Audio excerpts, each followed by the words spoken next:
Hello, it's Dr. Debra Durst, and I want to welcome you to the channel. If you are a return viewer, then I want to thank you.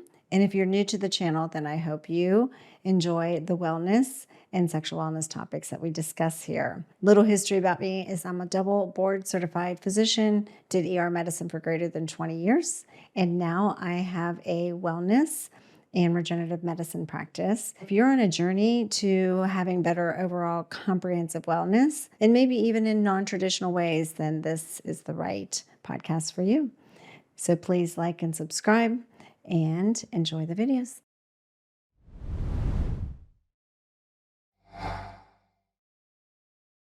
Welcome to the podcast with me, your host, Dr. Debra Durst. And then I have a special guest today. Dr. Mock is on with me. And I'm going to let him say a few words, but Dr. Mock has multiple locations in multiple states and runs a hugely successful business in all of them, and has written a book on sleep apnea and all of the information and actually, how it's an epidemic now with lots of health concerns, and he's going to talk to us today about that. And so if you want to say a few words and introduce yourself, that'd be great. Charles Moak, I'm in Michigan. I'm born and raised here, and we have practices in Michigan and North and South Carolina. And the apnea was something I really didn't pay attention to early on in the practice, but we had gotten a Photona laser that we use now to treat apnea back in 2015. And I had a little snoring back then, and I did a snoring protocol treatment. The snoring pretty much went away for about 7 years. And then recently, I started having interest in apnea because some doctors had done research showing that if they use this snoring technology on people that had apnea and they did a more aggressive treatment, they could actually significantly reduce patients' apnea. And one of my employees, he was a 63-year-old man, and he had severe apnea. Didn't want to use a CPAP machine, which is very common. And he just went to a concierge cardiologist that told me, you really got to deal with this. I'm like, well, we had this, let me just kind of brush up on it. And there's techniques we can do to reverse your sleep apnea.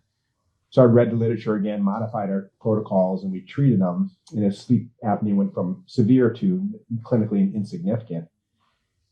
And his cardiologist called me and kind of was like shocked that there was something available that could resolve sleep apnea. And he explained to me what a big problem it was, something I wasn't paying attention to as a cosmetic surgeon. And he explained to me that his patients are typically middle-aged, and he has more men than women. And sleep apnea incidence is more than 50%, and they will not adhere to using the machine, the CPAP machine, to improve their CPAP. And the huge economic cost and health costs associated with untreated sleep apnea. And that's what kind of started me down this interest, and this was just a few years ago. So since then, my thinking has changed about sleep apnea. And our practice being a cosmetic practice as our roots for 20 years, we've evolved more into helping people that want to look better on the outside, looking better on the inside. And we have a whole regenerative portion of our practice. We do things such as hormone replacement therapy. We do regenerative medicine in the form of stem cells or platelet-rich plasma for joints and injuries of tendons. We treat advanced venous insufficiency where people get swollen legs. We regenerate that. So pretty common. And now sleep apnea is a regenerative service as well, because the procedure we're doing involves remodeling the tissues inside the throat and the airway so that they're tighter and more youthful. There's no cutting, there's no downtime. So that leads into the idea about sleep apnea, what's its impact. And the book I wrote was to try to bring awareness to the fact that most doctors do not try to diagnose sleep apnea. The United States Preventative Healthcare Task Force that advises the government what to pay for has recommended against routine screening for sleep apnea. It's a huge incidence. And so the original incidence in 1988, the government through the NIH, National Institutes of Health, commissioned the University of Wisconsin-Madison to try to figure out what is the incidence of sleep apnea. And not just that, so what? So they tested 1,500 people that were 30 to 60 years old in the state of Wisconsin and were working for private companies. And they had 1,500 people serve as controls that did not get tested. And they found about 25% of men, 30 to 60 years old, and 10% of women, 30 to 60 years old, had sleep apnea at that time. And then they didn't do anything for 20 years. They went back 20 years later in 2008 and they looked at the death records. What they found were the people that had sleep apnea with a score over 30, which would be considered severe, were 3 times as likely to be dead. And again, they were young when they started, 30 to 60. So now 20 years later, they're 50 to 80. And they were 3 times as likely to be dead. In fact, that the people that had sleep apnea with a score over 30, 64% of them remained alive 20 years later. And people with a sleep apnea score less than 5, 94% of them were still alive. And the other ones fell in between. There's scores of mild, moderate, and severe. And this was really the first time we realized that treating sleep apnea impacted people's life, their mortality. This is because previously this was not a problem with snoring. What was the incidence with women in that study? You said 25%. It was actually, 25% men. It was actually 9% in women, so 1 out of 11 women. Okay. Now, that was in 1988. So 1988, what's happened since then? Well, we're bigger now. So 2 studies since that time. One is in Sweden called the Hypno-Louse study, and one in Germany called the SHIP Trend study. They put the incidence right around 64% of men and about 25% of women, based on our current body habitus, which is a little bit bigger. And one might say that, with these GLP drugs that are helping with weight loss, that number might go down, but probably it's more like 1 out of 4 women and 1 out of 2 men have obstructive sleep apnea over 30. And this obstructive sleep apnea impacts their longevity. So I'm looking at it from a longevity and a health standpoint. So we look at the numbers. The first numbers we determined were sleep apnea directly causes cardiovascular mortality and disease. So again, a 20-year study starting at 30 to 60, the most likely thing to go wrong when you're now 50 to 80 is going to be a heart attack or stroke. And people that have sleep apnea and don't treat it are 5 times more likely to have a heart attack than people that don't have sleep apnea. We don't know the incidence of sleep apnea and treated based on that study. So then several more studies were done in the last 10 years looking at this. So for example, one study looked at Medicare beneficiaries that we had statistics on them. And the people that had sleep apnea and treated the sleep apnea and had no cardiovascular disease were half as likely to be hospitalized than those who did not treat it. Hospitalized with events, they have half the number of events. So the data is pretty compelling on the cardiovascular disease, that if you have sleep apnea, you're 3 times more likely to have a heart attack or a stroke between the ages of 50 and 80 than somebody that doesn't have sleep apnea or has treated it. And you're going to have more healthcare costs, more hospitalizations, more events. Then the next big thing we start thinking about is metabolic syndrome and obesity. So metabolic syndrome and obesity can be tied together. And it turns out sleep apnea is kind of bidirectional. So those with obesity have a much higher incidence of sleep apnea. I talked to you before about how the original study, 25% men, 9% of women. Newer studies, half men, a quarter of women have sleep apnea. But a heavy man is older, is more likely to have sleep apnea than a young, thin woman. So there's variations, there's shades of gray. So women have less than men, thin people have less than heavy people, and older people have more than younger people. But there's young, thin women that have sleep apnea. But in general, but there's kind of a standard, body, like, or obesity is definitely tied to it, but there's exceptions. You occasionally see thin people with sleep apnea, and it's more likely in men. Because they have a bigger neck. They have a neck circumference greater than 16. Mine's 18 and a half. Then they're more likely to have sleep apnea. Obesity. Now, if somebody has sleep apnea and they treat it, does the weight fall off? The answer is no. The flip side is if somebody has obesity and they don't treat the sleep apnea, weight loss efforts do not work. So weight loss efforts work with treated sleep apnea, but they do not work very well with untreated sleep apnea. But the sleep apnea treatment alone does not cause weight loss. So somebody's going on semaglutide or going to do a diet and exercise, and they have sleep apnea, they'll fare much better if they treat their sleep apnea, and really by any means. So I talked about the NightLase procedure, which is the laser procedure that we do, and I like that the most. I don't recommend that over other things. CPAP, which is a device you wear at night to help breathe, that works just as good. Those are some of the traditional treatment being CPAP is like number 1. That's the first. CPAP's number 1. Recently, there was a surgery device developed. So it's called Inspire. I've lost it for a minute. Inspire, yeah, Yeah. Inspire. So it's like a pacemaker device that goes in the right chest. I've read the book. Like, Okay, you yeah. have great The wire information. goes up your Yes. occipital nerve, it stimulates you to breathe. So that Yes. works. It's about a $40,000 insurance surgery. Insurance generally doesn't cover it. You could have coverage. And then there's NightLase, which is not covered.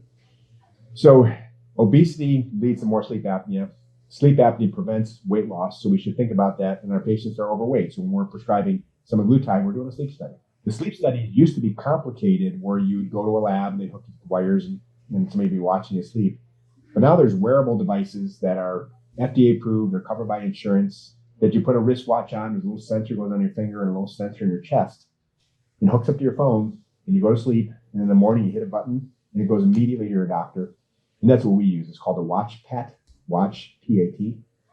And those cost us about $106. And insurance can reimburse them. We usually have people just buy them because they don't have any medical indication. We talked about the cardiovascular disease and obesity. Then there's neurocognitive decline, or Alzheimer's. So it took a long time for us to realize the importance of sleep and neurocognitive decline, because quite frankly, it was 15 years ago, we realized that people were dying that had sleep apnea weren't treated. And it was only 30 years ago we started recognizing that sleep apnea was a potential treatable disease. So recent studies are looking at people that have sleep apnea and how does it affect neurocognitive decline. It is linear. So if somebody has more severe sleep apnea, the rate of neurocognitive decline accelerates.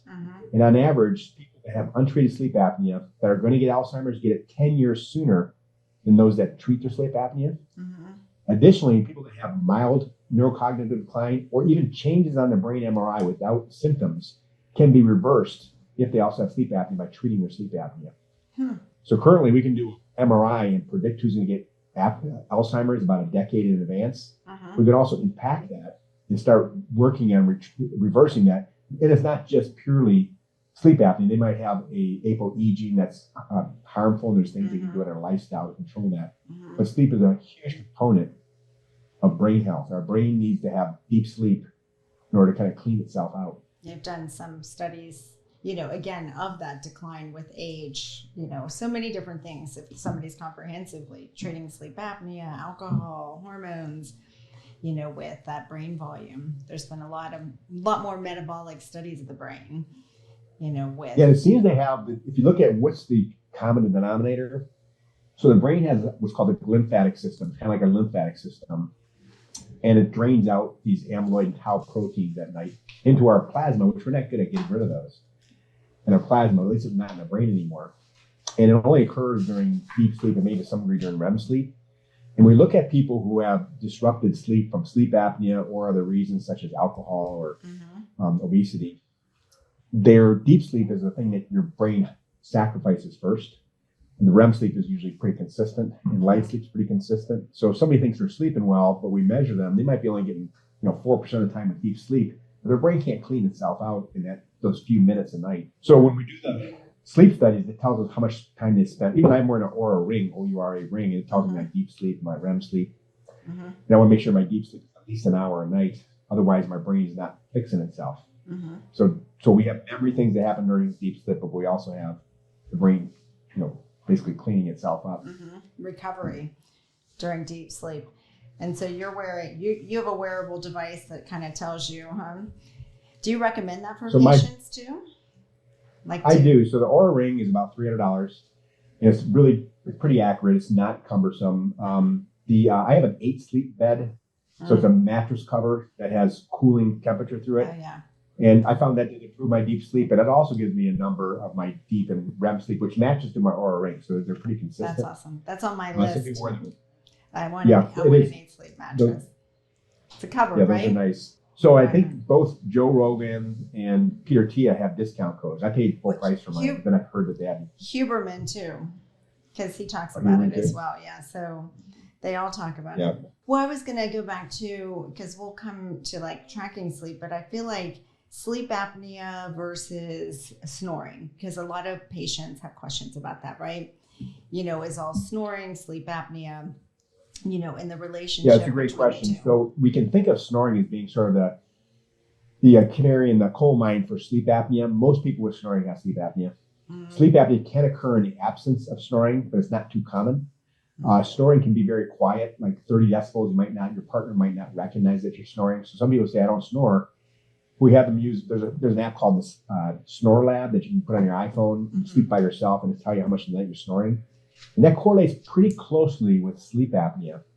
So severe snoring is more associated with severe sleep apnea, and mild snoring is more associated with mild sleep apnea. And again, that being said, there are people that have obstructive sleep apnea in the absence of snoring, but it's not too common. There's this thing called a stop bang questionnaire. That's one of the questions. Do people witness you stop breathing at night? Clearly, if you do that, you have sleep apnea. But loud snoring is also related. And I recommend anybody that snores, just get a sleep test done. They're a little over $100.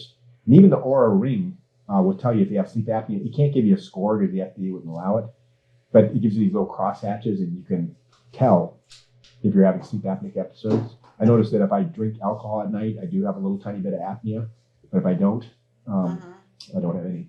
If they snore, you recommend, that they have a sleep study, because most likely they have sleep apnea. And definitely, and I've heard you talk about this before, that if somebody is witnessing, a loved one that they say stops breathing, 100% of the time. I take it one step further. Now, if we have a condition that is treatable, that accelerates aging, that triples your incidence of mortality, that increases the incidence of Alzheimer's, brings Alzheimer's on 10 years earlier, makes it hard, I would screen everybody. Okay. We're talking about a $100 test. So my threshold is, we have an anti-aging program, and it's an automatic. We're doing a sleep study because it doesn't make sense not to know if you have it. If the incidence is half of men and a quarter of women. In our typical patients, women in their 40s, and so her incidence of sleep apnea is 1 in 4. So we want to detect that. And again, the barrier to entry is so low. It used to be really hard where you have to go to a hospital and get all wired up. You take a watch home, $106 is our wholesale cost. Put it on, and you get the report the next morning. There is no friction to getting that done, and then So we do the questionnaires and ask people the questions you're supposed to ask, but I just recommend they just pay out of pocket for it. Because if your insurance doesn't cover it because you don't have severe symptoms, it's $100. Okay. And if you have a condition that can shorten your life. The life expectancy gain by treating sleep apnea, if your score is over 30, is 6.4 years. Why did a $100 test stand between you and 6.4 years of longevity? Yeah. And when we talk about that, so the insurance, like the implications with insurance, why? So right now it's not a standard part of screening for sleep apnea, right? It's not covered. Right. What would get it covered, and why do people not want to do a test and have an official diagnosis for sleep apnea? Because that happens quite a bit, or at least I hear about that. Yeah, so there are a few reasons for that. So first off, there's what's called medical necessity. So if you meet medical necessity for Medicare, it's like a 3-page questionnaire, then they'll pay for it. The other thing is the sleep labs are about $1,900. So the sleep tests that doctors are motivated to do, which is in a hospital, very, very expensive. Whereas these wearable devices covered by insurance, but sleep doctors were very reluctant to do these tests because it kind of put their sleep lab out of business a little bit, maybe. And I think COVID gave us the gift of realizing that we can do stuff from home. Whereas previously these watches have been out approved since 2014. There was a reluctance to uptake them. So that's number one, is that there's a $2,000 charge associated with doing a sleep study. And then once you're diagnosed with sleep apnea, it is something that the traditional method had been you go on a CPAP and you do a periodic sleep study in a lab for $1,900. So there's really a big cost. We're talking about something that's much less expensive, and we're doing a watch and we're doing a treatment to make it go away. So traditionally, this was an expensive disease to treat. So that's one. The second thing is your family doctor, if they diagnose you with chronic diseases and don't manage it, they get a little ding from Medicare. So they know their patients, only 1 out of 3 patients will wear their CPAP, which means 2/3 of the time the doctor's being penalized that you're not following directions. And the third thing is you might have a life insurance policy that says, well, you have sleep apnea, we're going to maybe raise your rates. So the way we've gotten around that is we do the sleep study. We do not use insurance, so there's no reporting of them having sleep apnea. We just make it go away. So if it's gone, they don't have it. So that's kind of a way to fly under radar, get rid of your sleep apnea. We have guys that are truckers. Truckers, 84% of them have sleep apnea, and they're mostly men. And they might, to keep their CDL, they might have to prove they don't have sleep apnea. So we'll treat them before they do their study. And then once it's gone, it's gone. So that's the thing. If you make it gone, you don't have it anymore. so getting back to that, it's considered a chronic disease. We know it has morbidities associated with it. So there's sort of a old school method of having a very expensive testing, complex treatment, and having impacts on your numbers more or less. The old school insurance, the insurance issues, like again, so it's not always covered. So out of pocket expenses that can be huge. Again, a hit to primary care doctors if they make the diagnosis, and then even costly treatments, right? So I'm sure that the treatment also has, an out-of-pocket expense to it. About $2,000 a year for your consumables for CPAP if your insurance covers the machine. Okay, if it covers it, right? And if covered, there's still a cost because you got to buy the supplies. And some people might have the golden insurance where it covers everything. But again, only one out. So the statistics are only 1 out of 5 people with sleep apnea know they have it. So we miss it 80% of the time. And only 1 out of 3 people with sleep apnea treated, which means 6% of people with sleep apnea are treated.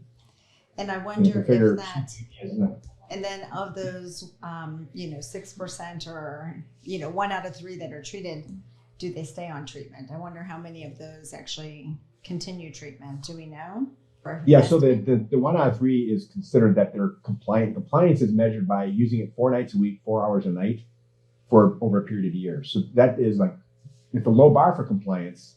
But there's a lot of people that have bought a CPAP machine and not used it. I'm talking about the 1 out of 3. 1 out of 3 people are compliant where they routinely use it over time. Then the other treatments, so like CPAP would be the number one. Again, have they ever looked at? Because to me, whenever I would see, patients in the ER, especially on CPAP machines, most of them couldn't sleep once they had it. So even if they're now, and if we talk about sleep apnea, how does that, what does that officially mean? Because we talked about the snoring versus sleep apnea, but what is the official diagnosis, definition of sleep apnea so people know? Because great. Yeah, great question. So sleep apnea is central or obstructive. And we're really talking about it's obstructive. There is a type of sleep apnea where the brain's not functioning for certain conditions. So that's more of a severe medical condition. So obstructive means you're laying down and your tissues relax and your airway gets pinched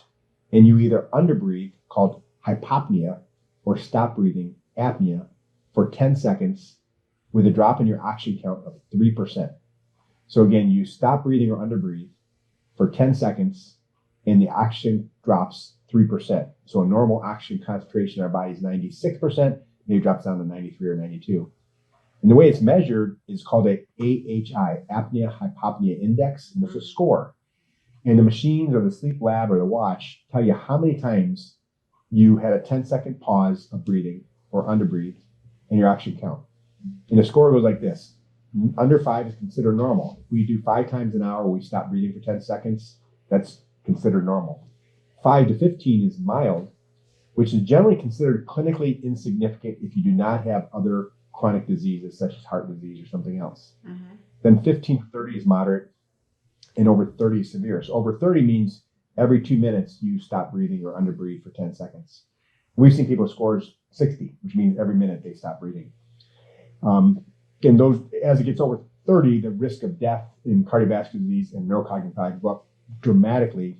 And that's mostly who we're seeing in our clinic, because the early adopters to treat their sleep apnea were people that knew they had sleep apnea and hate their CPAP machine, but know they need to use it and they want an alternative.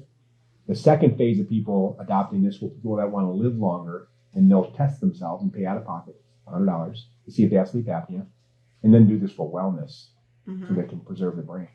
And then I wonder, because again, if they're actually on the sleep apnea machine, the CPAP machine, and now their oxygen saturations are up, but how is their sleep? Because sleep is still important. And so I wonder, because I never hear that they sleep well. The clinical studies have suggested that they are getting deep sleep. So we know that when somebody's compliant with CPAP, their rate of neurocognitive decline actually goes backwards. There was a study where they took men that were 35 to 45 years old that were of severe obstructive sleep apnea, and they did MRIs of the brains, and they had brain lesions. They had spots in their brains in the white matter, several of them, and they put them on CPAP. Well, about half the guys are compliant and half were not. The ones that were compliant at 1 year, they were all gone. And the ones that were not compliant, they got worse. So clearly, even a year can reverse these things. Gotcha. Then they've done studies on people that have early neurocognitive decline. And they put them on CPAP, their deep sleep goes up, and their brains actually reverse a little bit. They actually grow brain tissue back. It's called neuroplasticity, and the water decreases. So even though it might be cumbersome, the CPAP machines clearly work. And that's something I want to really make clear, is that I'm not promoting NightLase over CPAP. I'm talking about you should do something. I think that's the most important thing. So if you want your insurance to cover everything, look traditional, go to the hospital, get a study done, wear a CPAP machine. This is more of a luxury item to pay out of your pocket and get it done, so you're not wearing that machine. But it definitely works. It reduces the sleep score by about 65%. And that's enough to get them to where they're not clinically significant. And their deep sleep does go up, even though, again, it's cumbersome and they roll over and knocks off. They were getting worse sleep before, even though the machine wasn't bothering them. And I tell you, I see people all the time that say, I sleep great. My wife sent me in because I snore all night and I keep stopping breathing. Yeah. They're sleeping great because they are so freaking exhausted when they get to bed. They just pass out. But when we measure sleep, they're getting poor quality sleep, but they're sleeping 6 or 8 hours. So not deep sleep, waking up tired, and they keep the spouse up. Because that's a frequent... keep the spouse up where they can't sleep in the same room. And so, no, I've heard you speak before about this. Again, it's more or less like you've always promoted that it's treated because of all the adverse health effects. So in some way, shape, or form. So 65% improvement with CPAP. And it sounds like it is like things that they can reverse. So what's interesting is that the Inspire, the CPAP, and the NightLase all have about a 65% reduction in sleep scores. They're within 2%. They're all about the same. So there is no superior one. It's more about, if you have insurance and you're okay with the pacemaker in your chest, that's something that works. You reduce by 65%. I know people that have CPAP, they kind of like them. They should stick with it. Since we know most people are not compliant, that's where I think the NightLase is an option. You do a much less expensive procedure, non-surgical. The downsides are you have to do it 3 to 5 times to get the result. So it's 3 times for the ordinary sleep apnea, and 5 times for people that have been on CPAP because their tissues get a little lax, score over 30, or they're obese. We need a couple more treatments. And the way we make it easy for the patient is we guarantee results. If your score is not clinically insignificant, we're done. It's on us. We'll take care of it. Speaking of which, so basically CPAP, you said Inspire, both 65% improvement, but you're, again, with the treatment, because you can also get more focused in, and it's, again, started off when we learned NightLase, because we had the Fotona too. It wasn't as aggressive, but now you have aggressive protocols that your offices are doing, and that, that treatment that we're providing. So you basically are saying you can at least get 65%, or do you feel like they can get complete resolution? Okay, you probably never get complete resolution because everybody has a little bit. But the clinical study that was done in 2020 by Dr. Schiffman, using pretty much the current protocol we're using, he was at 67% reduction in scores after just 3 treatments. Now, he wasn't doing the 5 treatments on severe, and he wasn't guaranteeing and doing it for free. So we can actually get it more than that if we keep going. But in 3 to 5 treatments, we expect a 65-70% reduction. So about the same, which is actually enough. So if you go from severe sleep apnea to mild sleep apnea, you pretty much have the same mortality as somebody without apnea. People that have mild sleep apnea and do not have other comorbidities, it's not considered clinically significant, but they might want to do it anyways because they're snoring. I did mine back in 15 because my wife said I was snoring, and I did 3 treatments, and it was a much less aggressive protocol. And I measured myself in 2021, and I had an AHI score of 1.9, which is considered normal, but I started snoring. So I did 1 additional treatment, and my snoring went down by 70%. And typically, that's the thing about snoring. We don't really talk about that much because we're treating a disease, which is sleep apnea. The snoring gets better. What happens if you snore at 60 decibels, 6 hours a night, you drive your spouse out.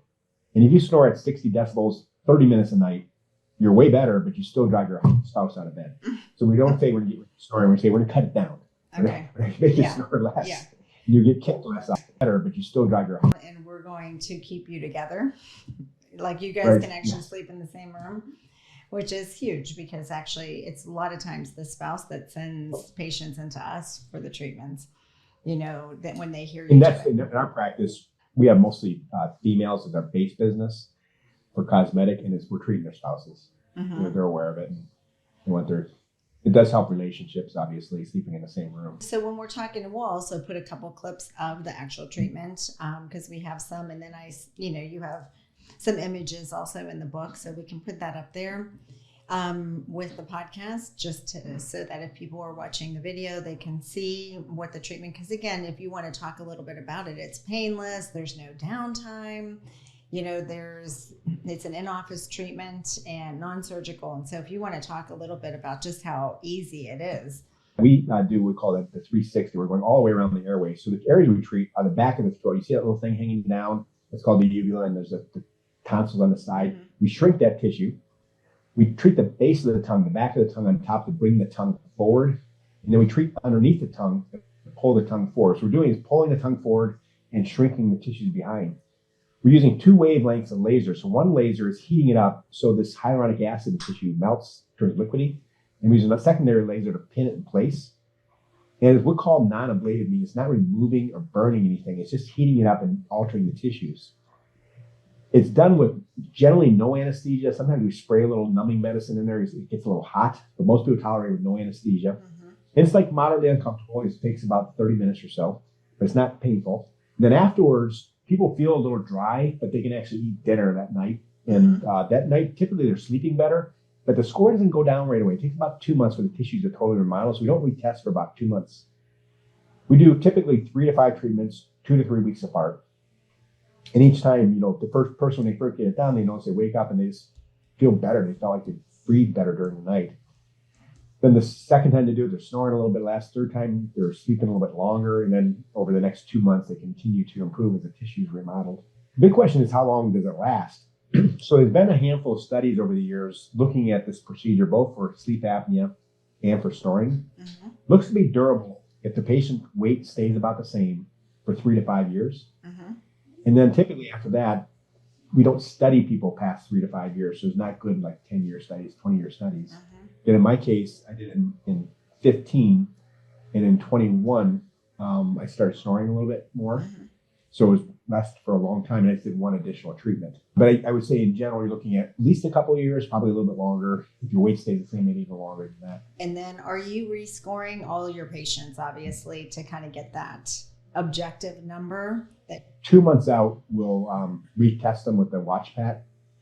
Some people that are just they had more mild sleep apnea and they were snoring a lot, we'll use an app called the Sleep Lab on the phone. Just make sure the snoring better, because if their score is already low, we know it's not going to alter their lifespan. Mm-hmm. So again, under 15, you have mild risk, but it's not significant. But the more severe sleep apnea patients, we want to make sure that's gone. And then we'll probably test them once a year just to make sure it's not creeping back in. Traditionally, we have just CPAP, which again is a big machine that people are sleeping with, and not always that comfortably, but it sounds like at least it works. It's just the compliance is low because of the inconvenience. And then the Inspire is a, minimally invasive surgery probably, right? It's actually got a high complication rate. So that's an issue with Inspire. It's got a 2% major complication rate. So that's what kind of stymied its widespread adoption, because you're going in some very tricky areas of the throat. And it could be a learning curve too, as it's kind of a newer procedure. But right now it's sort of one of those things that most people get by fine with it, but about 2% of people have major complications. Are those? Is it like vocal cord paralysis mainly? Yeah, that's huge. So that's again, not something. So you don't have risk factors with the NightLase, and again, contraindications are none. If you can open your mouth, right, you can get it done. Yeah. So some people, their tongue's a little big, so it takes some more treatments to get that to shrink. But when they open their mouth, you can actually see better on the second and third treatment, because the tissues actually do get smaller. Mm-hmm. We look at what's happened with our skulls over the last 2,000 or 3,000 years. Because our food is softer, our airways and mouths have kind of shrunk. And it looks like people from prehistoric times probably had much less dental problems, much less underbites, and much bigger airways than we do now. So there's been a change over time of how our airways are. And we can see that airway getting more youthful appearing after we treat them. Well, it's interesting. Evolution, smaller mouths, like a bigger airway. Because I'll tell you, working ER, my big fear was seeing somebody very big with no neck, short neck, small mouth, minimal opening that wasn't breathing. And, us getting an airway on that patient was always, again, nerve wracking, if nothing else. Like you would always get nervous when you saw that patient come through the door. So I know exactly what you're talking about. And obviously, if we can decrease the risk of ending up in that condition, by treating it in some way. And it sounds as if the cost really for NightLase is out of pocket, probably no different than your actual even testing for it in traditional matters. Current prices, the prices always change. They're different clinic to clinic, but it's 3 treatments is $2,500 and 5 treatments is $3,200, and that gets them to clinical resolution. At least it makes them clinically insignificant. And it's even been a learning curve for us. So we started, training more and more aggressive protocol, but then we're running into more and more difficult airways, and we've adapted.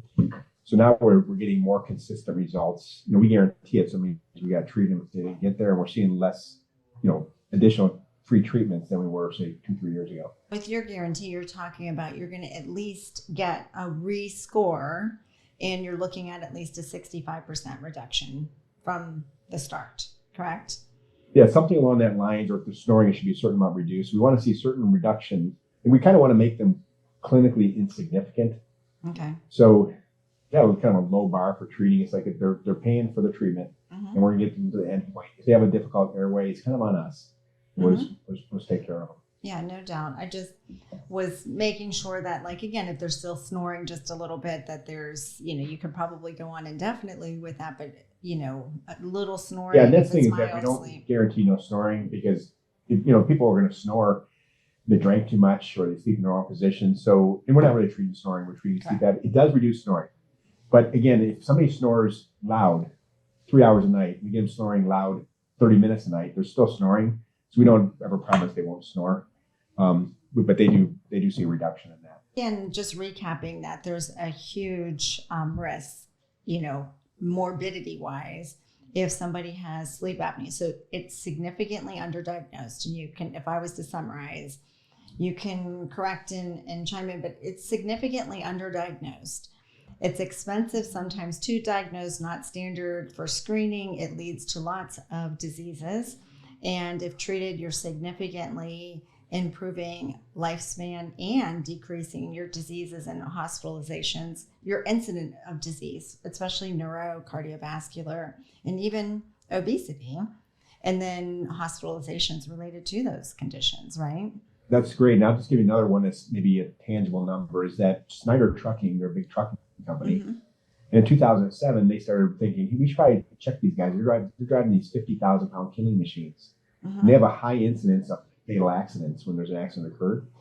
So they put this Operation Sleep in place where they would pay for all the treatments, all the testing. They'd pay for routine testing if they're not symptomatic, and pay for all the supplies.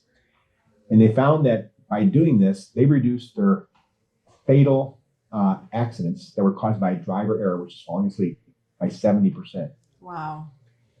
But that fatal accidents reduced by 70%. So now that's kind of a standard in the trucking industry, is check these guys for sleep apnea. Because, it's a job that's kind of boring, and they're driving these heavy machines down the road, and when there's an accident, it's got a high fatality. But they also reduced their hospitalizations by 85%, and they reduced their healthcare costs by $4,000 per person treated. Wow. So there's the health, and then there's the car accident. Yeah, the implications for public safety, right? Because those are accidents on the road, and then hospitalizations, insurance costs to the company. So it's huge. And so I wonder if at some point implementing, a coverage for a NightLase treatment too, because the compliance is probably going to be a lot better than 1/3, right? And right now, once they're treated. Yeah. My books are available for free. If you go to Allure Medical, you Google Allure Medical Books, the sleep apnea book's in there, and it's a downloadable version if someone wants to kind of dig into it more about the causes. And again, it's totally free. Well, and we will actually put a link to that too, as well, in the description notes as well. Okay. And anything else that you would like to add before we wrap up? I think that I had a lot of questions. I think actually one more thing, just to stress this point, even though you brought it up, because I think it's huge that people are looking for weight loss, right? And so we're seeing a lot of patients, you and us here too, that are seeking weight loss. And we don't have weight loss programs because we really kind of believed in the process, not just the end goal, but obviously peptides we use in conjunction with other things. But again, what you're saying and stressing, I think, is so important, that if you have obesity and you're looking for weight loss, you really have to treat sleep apnea. So being tested for that, knowing whether it's there and treating it, because otherwise you're really not going to get the results you want, right? Yeah, so there was a specific study on this where they had a medical weight loss program and they screened all the participants for sleep apnea. And they had half of them treat their sleep apnea and half of them they did not treat their sleep apnea. And these were mild and moderate sleep apnea. And what they found were the people that had sleep apnea and did not get treated, basically in the program, was a failure. And the patients that got their sleep apnea treated, they lost 3 times as much weight. And that was a study that was done with a weight loss program. Yes. All right. I'll have to look at that. Maybe if you, we can actually always probably include that too in the description, because I think that's huge for people to be able to look at stuff and know that if you have something underlying that's going to interfere with you getting the results you want, then addressing that is crucial. Yeah, we have exercise and diet, but what about our sleep? That's such an ignored. And the fact that if you're not getting at the root cause of why you're not sleeping, then, because we think there's lots of different things you can do to improve sleep, but if dropping your oxygen saturation and if you stop breathing, those are things that have to be treated. Melatonin won't work for that, right? So, I go to the sleep meetings and there's all these drugs they use to treat sleep apnea, basically to knock people out so they can get through it. Mm-hmm. And that's just a horrible idea, just doping yourself up so you don't, you stay asleep while you have sleep apnea. And it's doing a disservice to people, but doctors are frustrated because their patients won't use the CPAP machine, so they just dope them up. So they give them downers at night and uppers in the morning. And it's just accelerating the time to when they get neurocognitive decline. It's a great disservice to patients. Well, and it's actually shown, just like alcohol, that any of those substances actually interfere with sleep. So probably doesn't get you. So it'd be interesting to see what the results are with deep sleep after medicated, right? So, well, good. Well, awesome. And so again, you have Fatona that does a NightLase treatment, and we have that too. It's amazing. We really have not actually probably promoted it from the science. I wanted to wait until we did a podcast too to really talk about it more, because I wanted to understand the implications in the fact that this is a non-invasive way to treat it that probably is it isn't any more costly, and probably, and again, not probably, way more, I guess, more success with compliance, because once you're treated, you're treated. So compliance is there and cost is not usually an issue when you compare it with what you are looking at out of pocket for traditional sleep apnea treatments. And I was thinking about it when we have a lot of procedures that are not covered that have effect on people's lifespan and health and wellness. And do you love your money more or your health more? Mm-hmm. And that's the quite important question people ask themselves. What do they love the most? Yeah. Is it money, themselves? Yeah, and we have that conversation all day long. I go, we spend a lot of money on cars, on yards, on houses. And if we had a 50-year-old house and we did nothing to keep it up, we'd have a lot of renovations to do, right? At the age of 50 or 60 if we just started. So, and yet we only have one body.